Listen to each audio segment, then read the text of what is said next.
We're here with Tim Garman. He is running for District 2 Supervisor in Shasta County. And if you have a question or comment, you can call into 530-605-4567, 530-605-4567. How are you, my friend? Good. Thank you guys for having me in this morning. You bet. There's a couple of things that have happened over the last week that have been, well, pretty insane. The new mask mandate and that sort of thing. And we'll get into a little bit of that and some things that have happened recently. But first of all, I want to just ask you what it is that is your primary goal as a supervisor, number one. And number two, what do you believe that we should be doing as far as these government mandates? Where would you stand as a supervisor? Those two questions. Okay. The first one, Terry, with the primary goal is I want to bring some trust back to the people from the Board of Supervisors position. The gentleman in District 2 who we're trying to recall has lost the trust of the people. Yeah. Okay, and that's probably putting it mildly. Yeah. But I want to bring that trust back, and I want to get out there. I want to get some community engagement, some transparency. And you do that by just going out and talking to people, showing up at the fire board meetings, showing up at the water board meetings, showing up at whatever different events you can. But get out there in the public, listen to them, see what they want, and then you can make some change. As far as the mandates, they're not even law at this point. Right. Okay, they're still just mandates, which means we should have the option to say no, thank you, and that's something I will absolutely push. So what do you feel is the number one problem right now in Shasta County? Oh gosh, Terry, there's so many problems. There are. Where do I start? I know. You know, I'm going to give you probably a different answer than I might have had last week. The answer I have today is the excuse me, the retirement. How are we going to pay for retirement of all of our officials? All the unfunded liability. The CalPERS. I'm hearing we could be $1 billion into that. Yep. And that has to be addressed now, because if you don't address that and start figuring out how to pay for it now, this county is done. Well, we just gave raises. 25% in some cases, right? Oh, I've got that. So a list of that. I think we have problems Yeah, I right think there. so, yeah. Whether that's the number one problem is debatable, but that is a huge, huge problem that has to be addressed immediately. Otherwise, we're going to keep going down that path, and we're going to turn that billion into 2 or 3 or 4. We just can't. Right. Even though Sacramento keeps dishing out the money, that's going to stop someday. The other problem is obviously the mandates. They're ridiculous. You get people being harassed by going to the stores for not wearing a mask. Come on, those people don't know my medical history. Right. Sit there and tell me what I should or shouldn't do with my body. No. Mm-hmm. So that needs to be addressed as well. So those are probably a couple of hot topics, and then the schools need help. And I know that supervisors now say there's nothing they can do.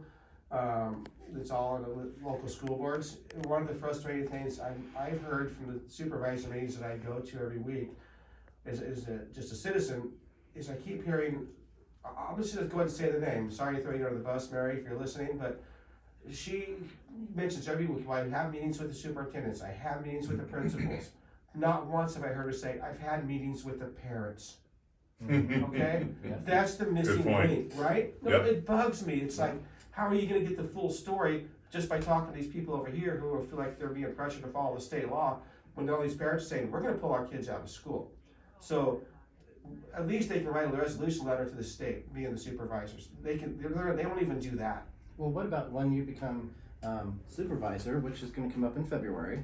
Why not make it one of the first courses of action is that you're going to protect the credentials of the superintendents and of the teachers of our county, because you're going to stand in between the state and those teachers and superintendents, that if they decide to go against what the mandates are, you're going to help protect them and their credentialing.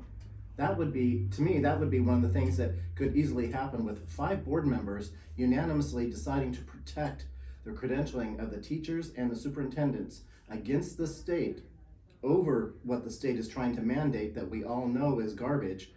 I would stand on that one every day.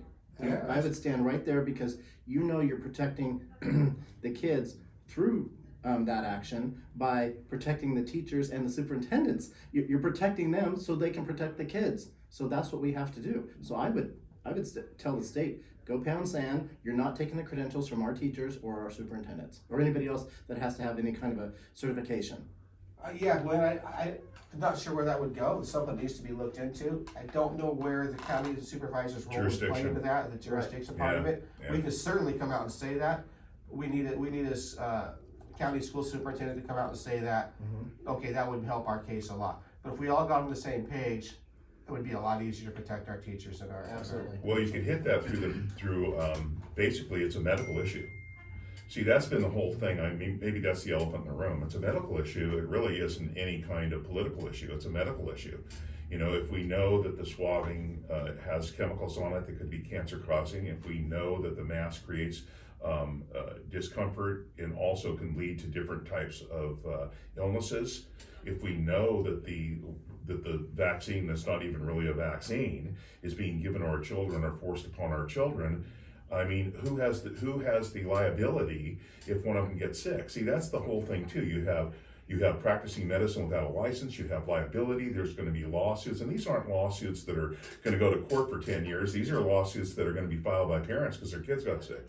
Right. And I think one of the ways we do that, one of the things Leonard Modi said when Jeremy Edwardson was talking to him about the $34 million at the last Board of Supervisors meeting during his public comment time, he had mentioned that, you know, we shouldn't take the $34 million because we could be tied into whatever Sacramento wants us to do for the next 5 years. And the answer of Modi was saying, well, are you serious? Did I really hear you say, I want to make sure I hear you say we don't need $34 million. Yeah. Well, that's on the heels of already giving a raise out to someone like Karen Ranstrom, who makes around $21,000 a month. I'll say that again, $21,000 a month. Now, the raises that came up were so ridiculous. You know, and we need the money, right? But our money's going where? To build government, to make more government. Now, what happened is that the Shasta County citizen journalists, Yes. which is Richard Gallardo. Gallardo and Lori Bridgeford. They're just great people. They've done some really good research, and Richard did some research on this, and he said, I'd like to see what the salaries are. So he sent a letter to the county council to find out what the salaries were for Health and Human Services, right? Well, he gets back this form, and this is some of the things that were in the form. First of all, some of the names were redacted. There were 27 redacted. For those of you who live in Alpine County, that means they put a big black mark through it. So, you know, when you look at this, you know, there has to be a reason why they're redacted. This is what the deputy counsel of the county said. Her name is Natalia Ebersole. This is what she wrote. Names withheld where disclosure would pose a legitimate threat to their privacy rights. What? Their privacy rights? But 27 out of 900 and some odd. And related safety concerns. What safety concerns? Get this. Well, she also quoted California Government Code 6254C, which is baloney, and 6255. You can look those up, folks.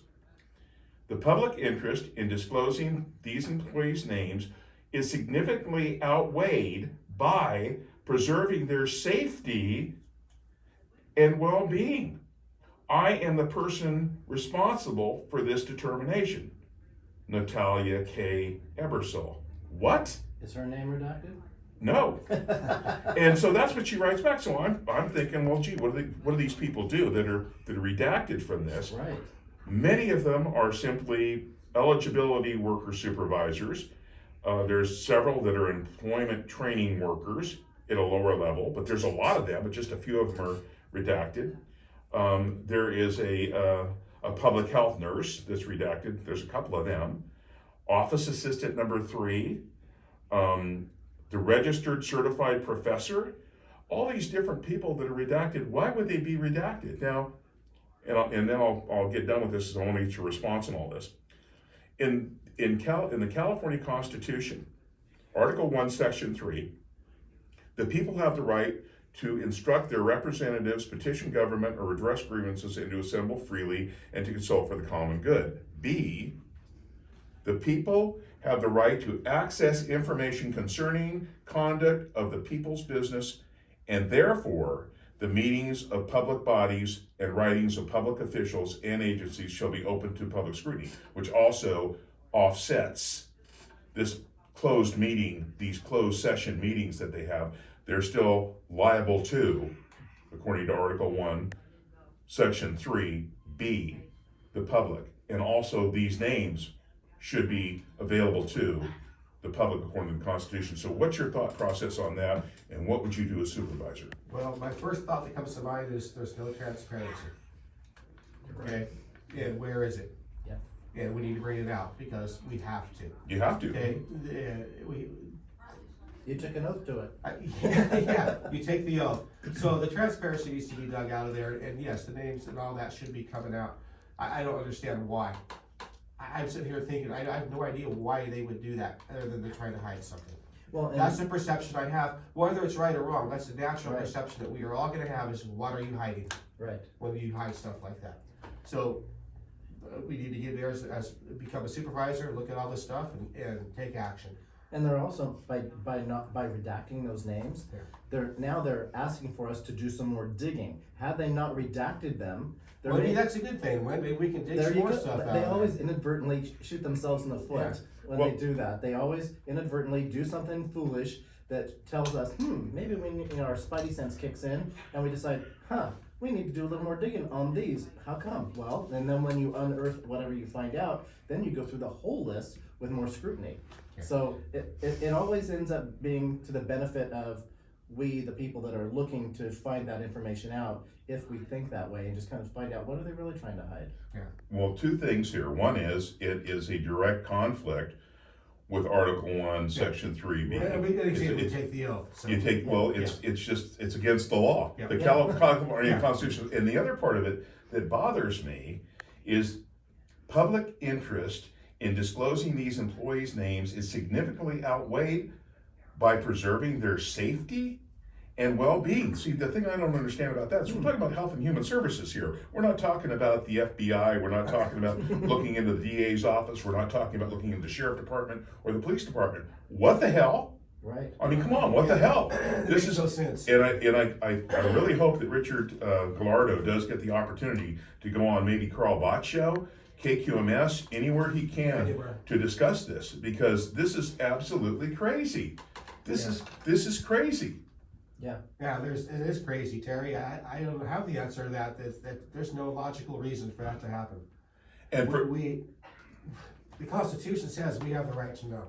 do you think that Natalia is falling on the sword for the county? Yeah, I think that's what's happening. Yeah. I think you can probably see more of this happen as we go on. Unbelievable. Now, the other thing I wanted you to address is that we were talking about businesses. Yesterday, She might have been pushed on it. yeah. Instead of falling on it, she might be Pushed on the being sword. pushed onto that. Yeah. sword. Yeah. That could be. Yeah. Yeah, good point. Mm-hmm. Really good point. I wonder who's got their handprint in her back. Yeah. See, you have to Maybe, think maybe outside the somebody cruising. box. Something. Could be. Get it? Or running for it. Yeah. Before you move on, Terry, you brought up a lot there in that last little question. You brought up the 34 million. Okay, I do want to address that really quick. Yeah. Because I would imagine in January, when that money comes through, they are going to accept that as the current supervisor board sits. Right. Okay? When I go in there in February, we're gonna do everything we can, as far as, I'm gonna do everything I can to say, no, thank you, take your money back. Right. Okay? We survived without that $34 million prior to COVID.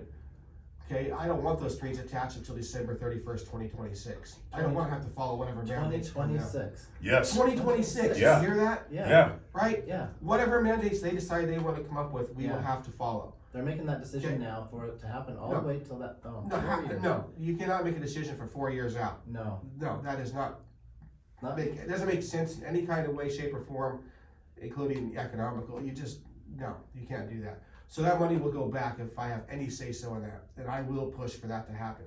Okay, we need to take care of ourselves in Shasta County. We were surviving without it prior to this. Yeah, 34 million is a lot of money. I would love to have it in the coffers, but I don't want it with the streets attached. Well, you know, a couple things on that. One is, if we need the $34 million, then why did we spend millions of dollars on Health and Human Services and other county employees? Millions. And the other part of that because we had the money anyway. The other part of that, the way I understand it, and I could be wrong, if we don't follow the mandates, then we have to return the money. Pay the So, money back, yeah. so if we have to pay the money back anyway, it'd be sort of a moot point. Just say, hey, we're not going to follow them. How much do we owe you? Yeah. You know, and And then, so when, instead of giving the Yeah. money back, we just hold the taxes, you know, that we don't need to send to the Sacramento. property tax. Yeah, we just hold on to Oh, the money great that we idea. already have here Yeah. generated in Shasta County through property, through consumer tax, you name it, all the taxes that we have. We just hold on to what we need to hold on to, and then when we find out if it's okay, if we have enough money to do everything we need to do in Shasta County for all the sovereign citizens here, then we can, you know, trickle down a little bit of money to the state. Yeah, Maybe. maybe. Maybe. You know, it's kind of like this with being on the school board, with what's happened there. If the mandates are pushed through, our public education system is gonna be turned upside down. Right. It'll change before our very eyes, Yep. okay? And maybe the same thing will happen with county governments. Mm-hmm. Okay, if it continues like it is, maybe this will get turned upside down as well, and we'll have to reverse course to how we take Well, care of ourselves. Right, We're- well, you look at one department hiring over 100 plus Yes. employees through this course of COVID. Since, 2020, when COVID first came Well, out, let's hide their names. yeah, and then we hide their names. So Health and Human Services has hired over 100 additional people into their department. They have over 900 people in their department. It's like, really? Yeah. At least that was the number that was shared with me. So, and I haven't looked at that and I haven't vetted it, so I don't know that for sure, but that's what I was told on both the 100 plus and the 900. So if I'm wrong on that, I apologize, but it's just dumbfounding to find out we have that many new people in during the course of this COVID debacle. And where's the money coming from? Yeah, and are those long-term jobs? Are they Yeah. permanent jobs? There's so many questions that need to be. And they add to the looked into. unfunded liability of the $1 billion that we're gonna have to pay for retirements and everything Well, else. it might be $1.5 billion now. Right. Oh my gosh. You know, before we get to Dolores, though, I do want to bring up very quickly, everything you guys just said was spot on. To me, in looking at this, though, I mean, really and truly, we're not going to fix California. I mean, we are not going to fix California. Nope. We are not going to fix it. We have discretionary spending and mandatory spending. As long as the counties in California keep sending in the tax revenue, homeowners tax, blah, blah, blah, blah, blah, as long as they keep doing that, 87% on the average, the state mandates on what we do in our own counties and our own communities. We only get to spend 13% of it on average. The other part of that is that the state takes a fee from us that's usually about 14% out of that. What if the state didn't take the 14% and we had 87% and the state only took 13%? Dolores, what say you?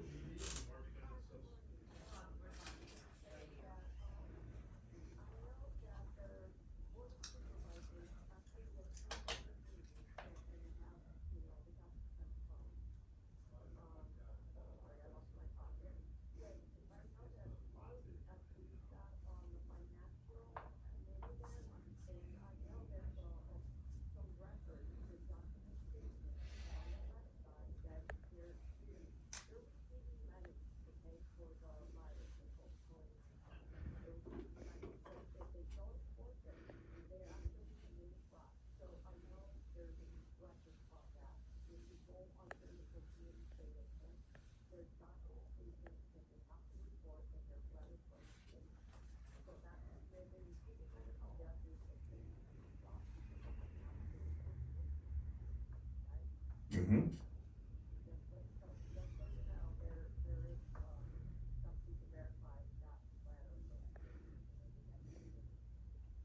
Thanks, Dolores, and also thank you for the information you're sending to everybody.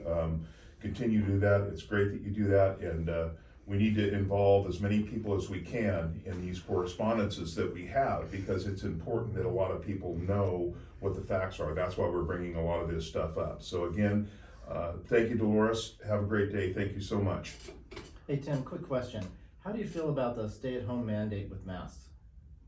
Stay-at-home mandate. with Yeah, masks? we're being told to stay home with our masks on at home. How do you feel about that? Well, yeah, it's like people driving around their car with a mask on. Exactly, yeah. Why? Yeah, why? Yeah, Why? yeah. Yeah. Yeah, I just, had a question, so just asking. I got a quick story. We're gonna talk a lot tomorrow on our Mountaintop Media podcast.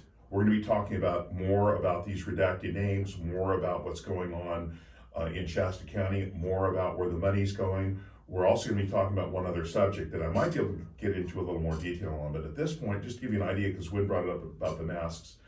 This is me going to the store yesterday. I'm driving down the road. As I'm driving down the road, there's an elderly lady driving with an elderly gentleman, both wearing masks in the car, and she makes a left turn in front of the car in front of me, not really giving him a lot of time. So there's a little bit of maneuvering by both cars, horn honking, and also the driver in the car that they pulled in front of was letting them know that they were number one. So that happened. The next thing that happened is I noticed going down the same road, this is all within a span of about 40 seconds. There's a car trying to pass another car on the right on gravel wearing a mask, and another car behind them that's trying to do it, but they didn't look like they were chasing each other. So I get to the store and I walk in the store, and as I walk in, I can see that there's a young woman who is having a motivational discussion with the clerk inside the store. And as I walk in, I'm told you need to wear a mask to come in the store or you'll have to leave. And I said, well, I'm not gonna leave and I'm not gonna wear a mask. And so I walked by, but they really didn't pay that much attention to me. They were too busy having this motivational discussion with this young lady who had been followed down the aisle by the store manager and had been told she needed to leave, couldn't shop, you know, he could lose his job. Well, I went up and I got checked out by him, and I frequented the store before, so he knew me, and he did check me out, but he's shaking the whole time, and they're all going back and forth. Then a young man comes in with two kids. As he walks in the door, one of the clerks say, you need to put a mask on. He says, I'm not putting a mask on my kids. And he turns around and walks out. While this is going on, again, this gentleman's checking me out. He's shaking. He's showing me a form from the corporation he works for, saying basically that if he doesn't comply with this and make sure people have a mask in the store, he's going to lose his job. So I just want your reaction to all that. And this all happened within about 5 minutes. So I went back home and I didn't get my car again.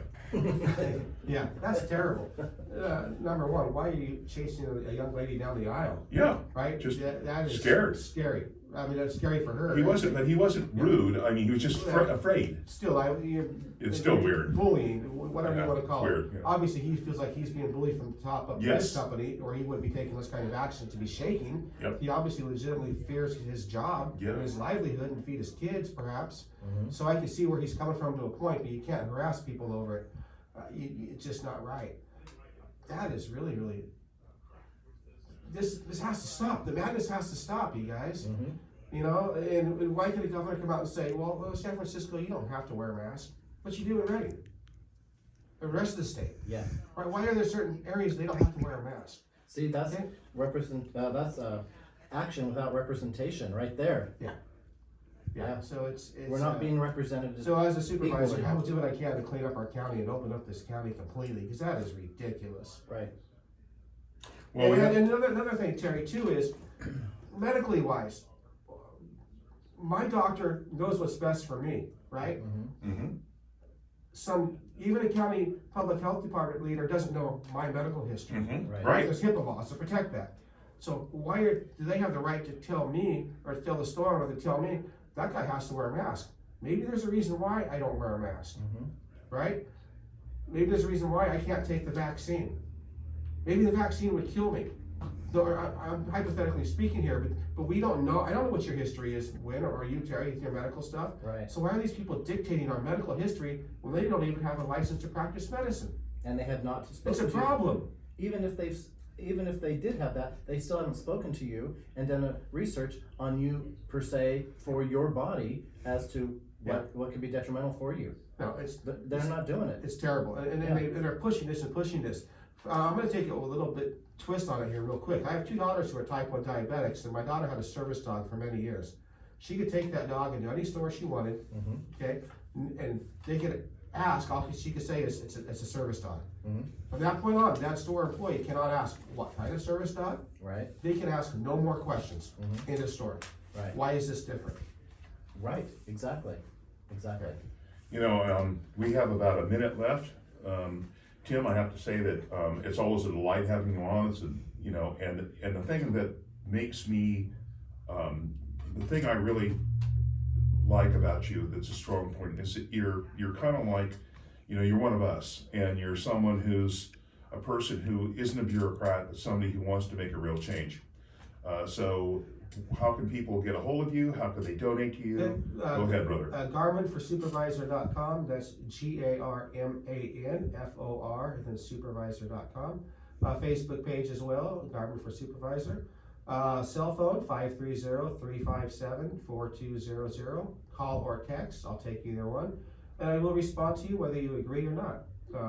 You know, the conversations will be longer or shorter depending, but I will at least give you the time of day to respond, because that transparency is what we're looking for, the community engagement is what we want. We cannot become a better county without it, so that's where we're going. Amen. All right, my friend, well, thank you for being on, and we'll talk again soon. Yep. Time has come. For 51. Let's get it done. Amen.